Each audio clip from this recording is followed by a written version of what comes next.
دي يا جماعه بصوا الطماطم اللي هي البلدي دي، مش خضرا على فكره، لا دي اللي هي الطماطم البلدي بتبقى مسكره كده، غير الطماطم التانية اللي هي حمراء قوي دي، لا بتبقى مسخه، دي بتبقى حلوه قوي.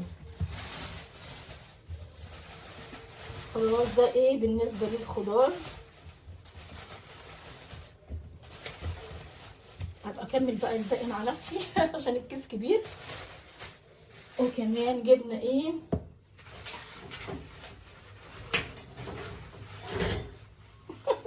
مش عاوز يطلع وكمان جبت ايه البتنجان ده يا جماعه الرومي. انا طبعا مش هطلعه من الكيس لان مفيش هنا مكان. ده بقى بنعمل بيه المسقعه. كمان كنت عامله معاكم كذا طريقه للبتنجان حلوه جدا. سلطه البتنجان بتبقى حلوه قوي. بابا غنوج طبعا مش هننساه. وكمان